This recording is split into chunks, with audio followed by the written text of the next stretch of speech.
Welcome to View from Brussels. Artificial intelligence is changing the way we work, communicate, and make decisions.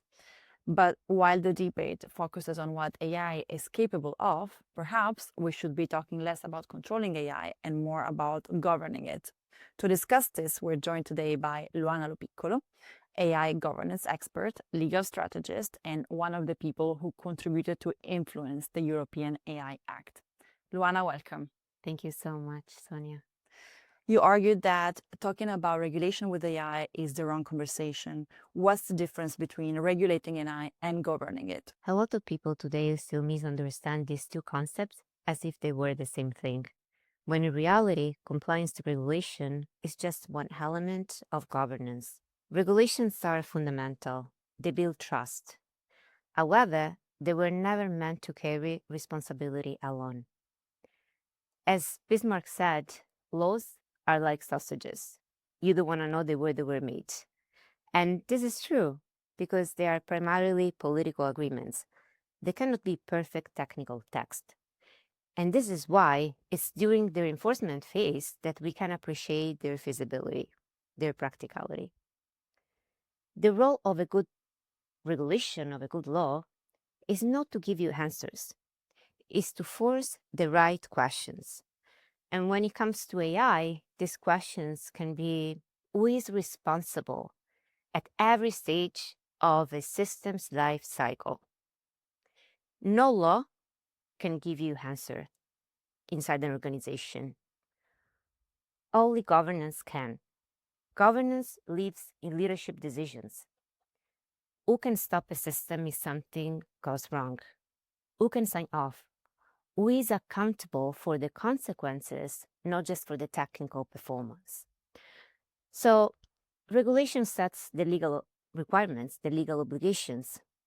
Governance is about creating the conditions that ensure that these legal requirements become meaningful in practice. So, when we talk about AI, we are not simply talking about another product that needs compliance. We're talking about something that is increasingly shaping access to information, opportunities, education, healthcare, democratic participation. And this is why I think that governing AI is not just about governing machines, it's about governing ourselves. Mhm. And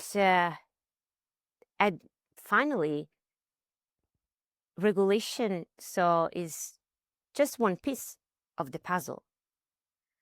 But without capable institutions, without effective human oversight, without judicial capacity, technical expertise, without culture of responsibility, even the strongest regulation will just remain effective on paper.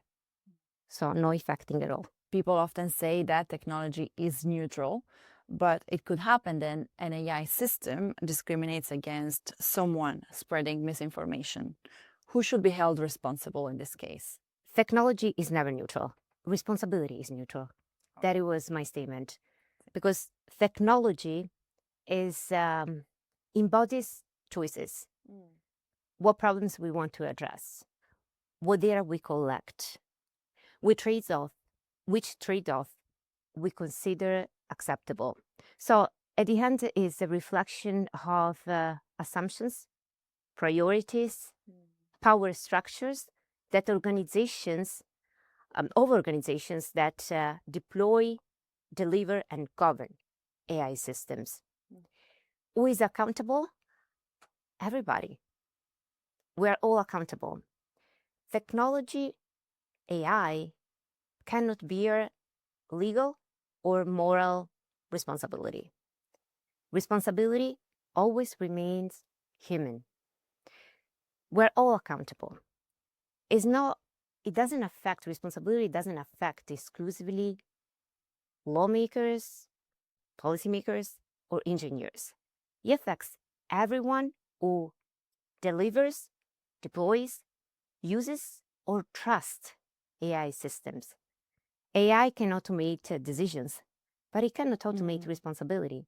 And this is why good governance is important, because it makes clear, it defines clear lines of responsibility, even when decision making becomes technically complex.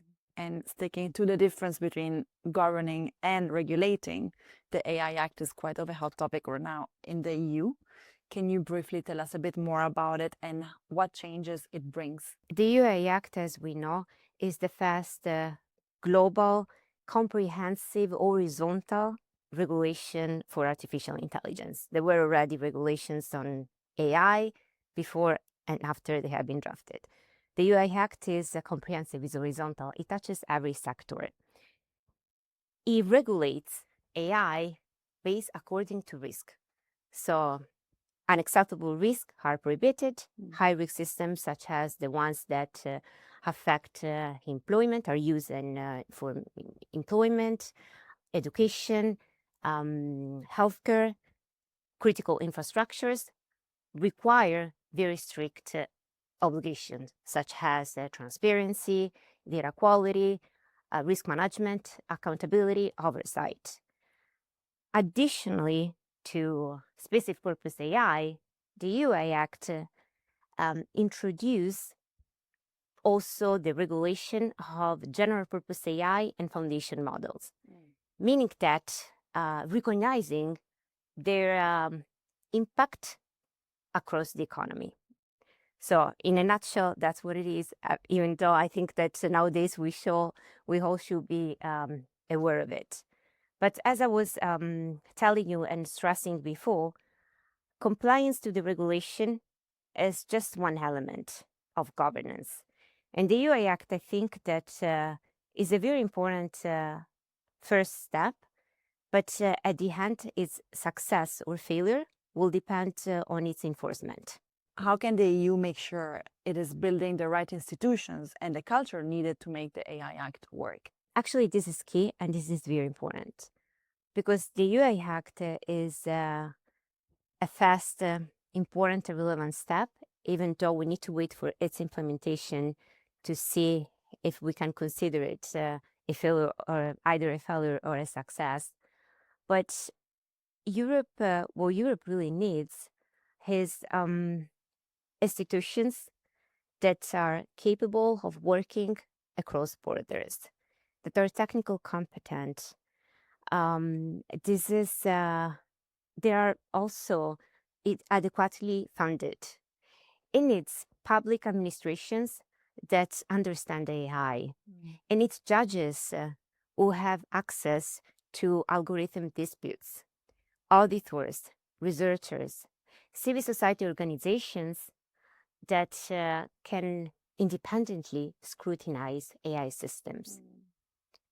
Because without those, without institutions that can effectively work and ensure the enforcement of regulation, the regulation, again, will be relevant just on paper.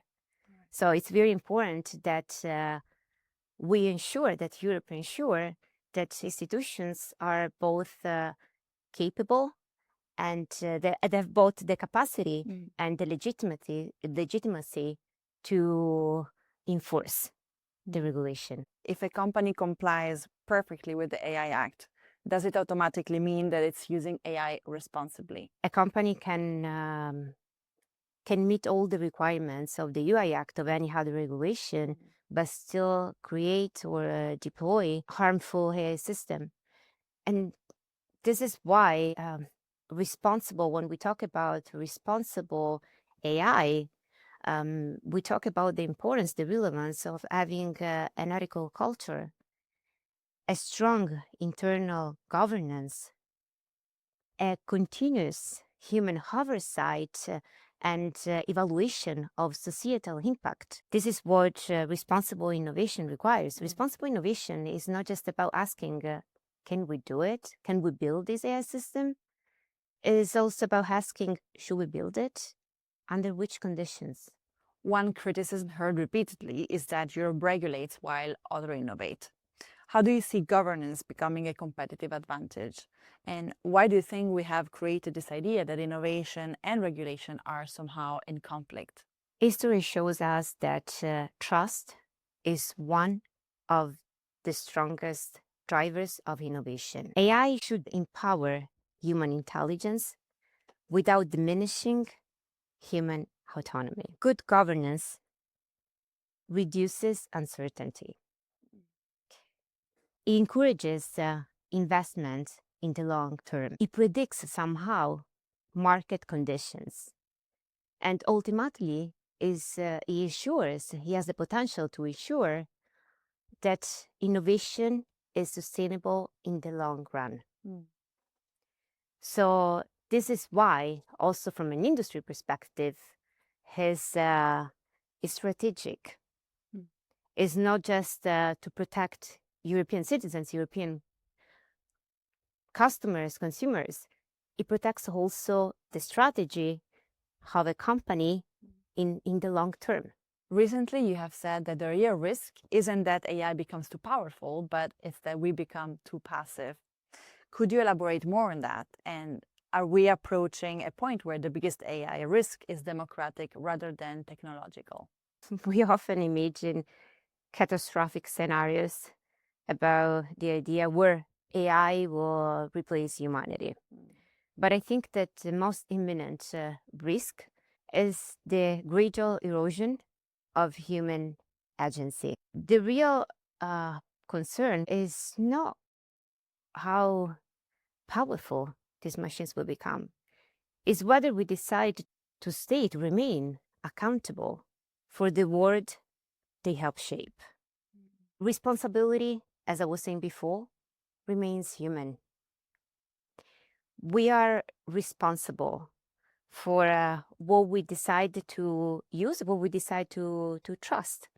Because if people begin to accept algorithm recommendations without questioning them, if institutions rely on automatic content without the proper oversight, if democratic choices are increasingly shaped by automatic systems, I think that we slowly outsource our judgment. How do we stop outsourcing our judgment to the algorithms?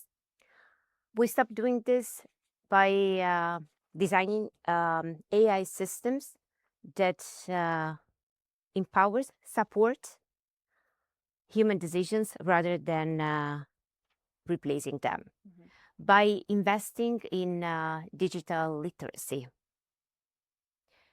by requiring transparency where appropriate, by preserving significant, meaningful human responsibility when decisions affect people's rights and opportunities. Europe often frames AI as a race with the United States and China.